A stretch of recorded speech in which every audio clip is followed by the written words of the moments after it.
Every morning, the countdown begins for the markets with meticulous research and analysis designed to help you capitalize on the trading day. Beaming live from the CNBC TV 18 Motilal Oswal studio.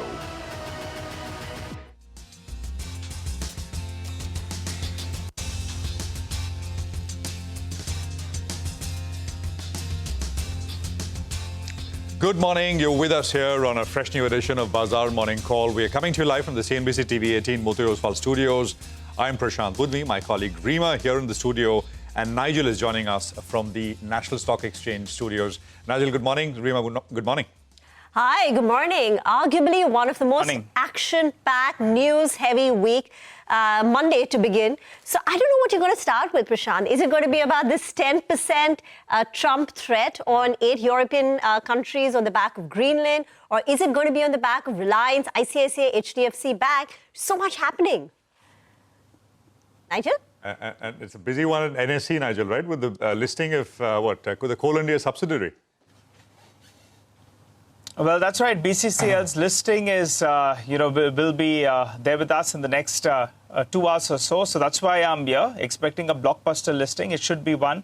But otherwise, you've got plenty of news flow, as Reema said. Earnings, you've got Trump who's going out nonstop, and you've got a retaliation coming in from some of his friends in Europe. So exciting times, and precious metals continue to melt up. So let's get straight to the action, guys. So I'm going to start with, of course, a little bit of India-specific stuff more than anything else, right? Because, I mean, there's too much on the global front to really get our head around and make a meaningful inference from all of it. So let me just start with, a top of mind. And I think what is top of mind from an India perspective is the fact that the U.S. ambassador to India, Sergio Gore, met with a bunch of business leaders here in Mumbai. So some visuals are up on your screen. Devendra Fadnavis, the Reserve Bank of India governor, that's Sanjay Malhotra. He met with N. Chandra, a chairman of Tata Sons. And, of course, he met Reliance Industries' chairman, Mr. Mukesh Ambani, as well. So that is what I want to start with, right on top. And the reason I want to make a quick mention of all of this, of course, is because instead of the usual meetings with political figures, Mr. Gore has chosen to meet with the business elite here in Mumbai and make the rounds of the financial capital. So, I mean, the way I look at it, perhaps could be seen as a bit of a, economic first kind of strategy which perhaps leads to a bit of thaw in relations. Remember, I mean, all of this happening at a time when India-US relations are perhaps at their lowest in many, many decades. So I think this is important. And, I've said this before, Sergio Gore took over. I think having someone, a close confidant of President Trump in New Delhi doing all of this, I think does go a long way. The other bit, of course, India-specific, is that President Trump has invited Prime Minister Modi to join the Board of Peace. This is, of course, aimed at the reconstruction of Gaza. Now, forget for a minute about what the Board of Peace is about and what it aims to do, et cetera, et cetera. And we don't know whether India will say yes and be part of this Board of Peace. But the fact is, we've had, for example, the Pax Silica Alliance last year. India was not invited to join it.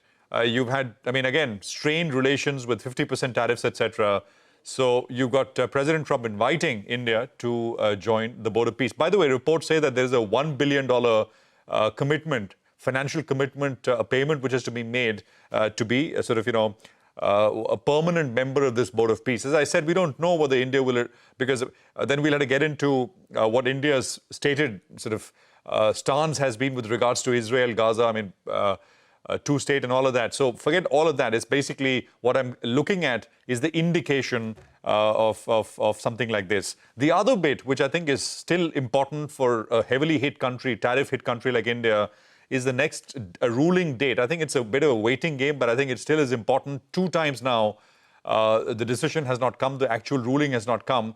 But Tuesday is when the Supreme Court, the US Supreme Court, perhaps may rule once again, no guarantees, but may rule on the IEEPA-based tariffs that President Trump imposed. Now I'll come to the global bit. So this is the India-specific bit. So President Trump threatening to impose a 10% tariff on 8 European NATO countries. And this is to basically punish them for backing Denmark against his push to buy Greenland. which he wants very much.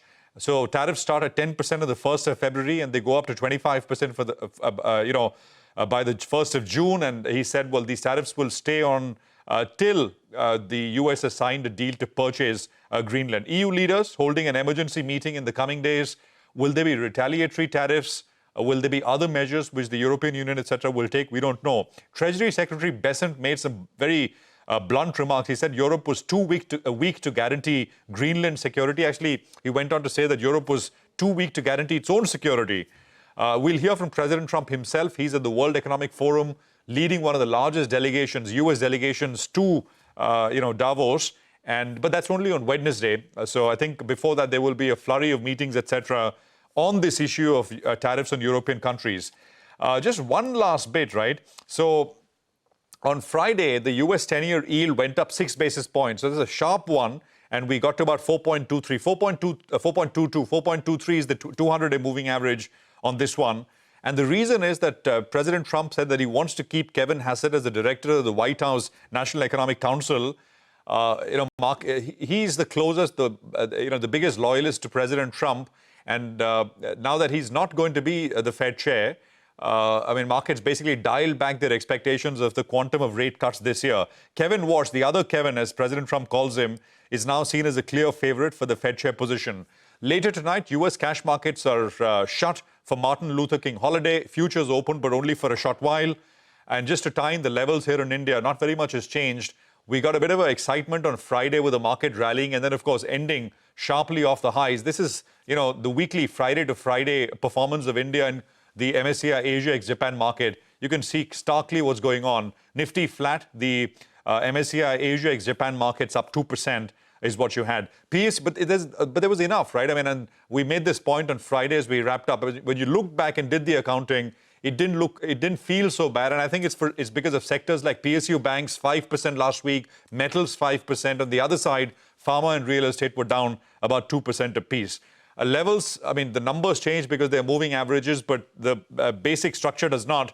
We are still on the Nifty at the 20-weekly moving average of 25,643. The Nifty on the upside in the very near term must take out the 40-day exponential moving average, which is 25,913 for the index to get some breathing space. And the Nifty Bank is trading exactly at the 20-day moving average, which is 59,506. Gift Nifty will give you a quick sense of how we're likely to start, and then we'll pick it up from there. It's 148 points lower. And I think a lot of the pressure perhaps may be coming in from some of the large results which came through. And, not very cheerful-looking numbers. Reliance reported, ICICI Bank reported. We'll get to all of that in just a bit from now. Nigel is going to talk us through the F&O positioning and the numbers there. Nigel, take it away. Well, Prashant, what stands out with the last few trading sessions, the FIs, they've returned to their sell ways. And in fact, in Friday's trading session, the FI sell number, in fact, it outweighed what the DI buy number was. And I think besides earnings, besides their underweight stance on India, and besides some kind of hope that we could see some kind of a relief in budget 2026, that gradually pulls the FIs back, the rupee stability, that's top of mind, because you had the rupee weakness in Friday's trading session as well. And in line with that, you did see that, in fact, the markets as well did come off the top, because the FI selling could continue if the rupee doesn't stabilize out there. So I think the rupee first needs to stabilize, then we can be hopeful that some kind of turnaround with regard to these FI outflows, because it's getting quite intense now. Even in Friday's trade, it was more than 4,000 crores. Moving to what they did on index futures, well, we did see shots, getting covered in Friday's trading session, actually. So there was covering both on index futures as well as on stock futures, as the chart tells you on the screen. And if you look at it, the swing factor was close to around 8,000 contracts, because the long addition was 4,000 contracts. The short covering was close to around 4,000 contracts. So net-net, there was 8,000 contracts that were added, towards the long side.